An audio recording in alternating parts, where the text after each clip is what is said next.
Good morning, everyone. Thanks for coming. For those of you that don't know me, my name is Kylie and I'm the HR Manager for CBH.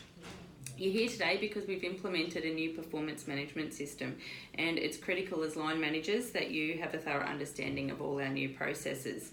In particular, today's session is going to focus on managing underperformance, because that's often a tricky area because of the magnitude of legislation that surrounds this area these days, including bullying and harassment and claims for unfair dismissal and things like that.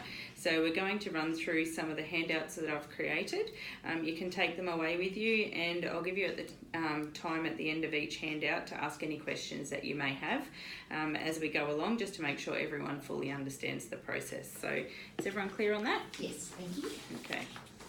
So if you have a look at handout 1, I've basically put some tips at the top of it just as a quick reference guide when you're working on these. So obviously CBH has a performance management and review procedure, which I've given you a copy of, managing unsatisfactory performance and policy and procedure, and a training and professional development procedure. So they're your key documents that you need to be looking out for. In the legislation box, as I said, there's a magnitude of legislation. So you're looking at the Fair Work Act, Privacy Act, Anti-Discrimination Act, Australian Human Rights Commission Act, and your Work Health and Safety Act. So we need to be mindful of all of those when we're dealing with HR.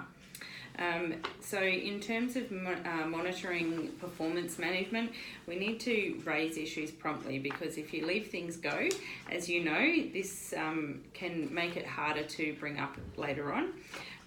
Always try and remain professional and respectful and discreet. You don't want to go telling everybody about a conversation that you've had with a staff member over a particular issue, because it can just create a minefield of issues. Just always remember that when you're having these conversations, that you offer support to the staff member, because it can be confronting when the staff member is being told that they aren't meeting expectations at the moment. And the biggest thing is document all interactions in writing. We're going to go through that further later on. Now, you've also got my contact number there. You can look at the intranet, and you can also go to the Fair Work website at fairwork.gov.au. It has heaps of information on dealing with performance. So what I've done is I've created a little flowchart, you'll see here.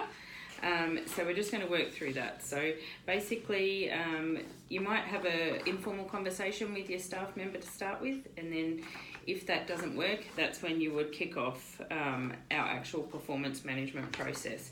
So you have your conversation, you arrange a meeting. So the first part of the performance management process, stage 1, is that you would organise a meeting with the staff member. When you do that, make sure you offer them a support person.